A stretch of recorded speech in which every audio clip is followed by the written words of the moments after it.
Chez Jean Derry, habitant de la seigneurie. Notre visite commence par un coup d'œil sur la terre et la maison de Jean Derry. Comme beaucoup de Canadiens qui vivent en Nouvelle-France, Jean a reçu sa terre d'un seigneur. C'est le seigneur de Longchamp, le propriétaire de la seigneurie, qui lui a donné cette terre. Comme les autres habitants de la seigneurie, Jean doit remettre chaque année une partie de sa récolte ou une certaine somme d'argent au seigneur. La terre. La terre de Jean est située sur le bord du fleuve Saint-Laurent. Le long des rives du fleuve, le sol est particulièrement fertile.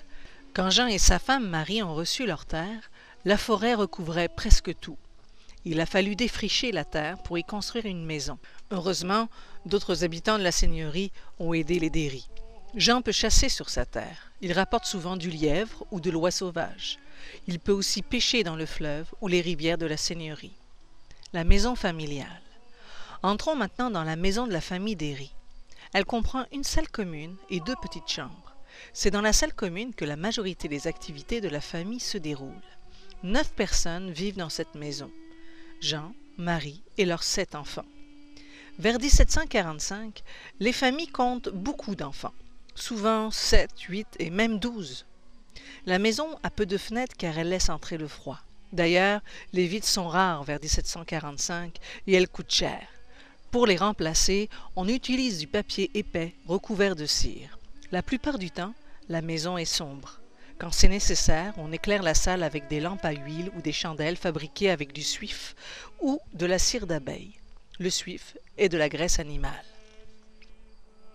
Les habitants adaptent leur activité à la durée du jour. L'été, par exemple, ils se lèvent très tôt pour profiter de la lumière.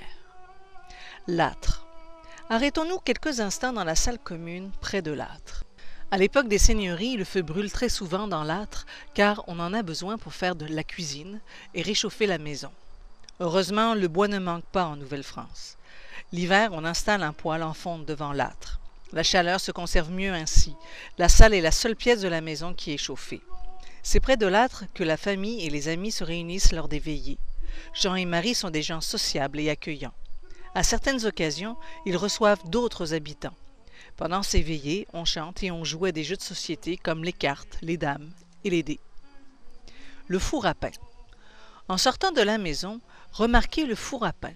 Il se trouve près de la maison car il doit être facile d'accès même en hiver. Vers 1745, on mange du pain à chaque repas. Le pain est l'aliment de base des Canadiens. 2 fois par semaine, Marie Derry cuit le pain nécessaire à la famille. Elle utilise une longue perche de bois pour mettre le pain au four et l'en sortir. Pour conserver le pain, elle le place dans un meuble appelé huche. Des voisines viennent faire cuire leur pain dans le four des Derry, car certaines familles de la seigneurie ne possèdent pas de four à pain.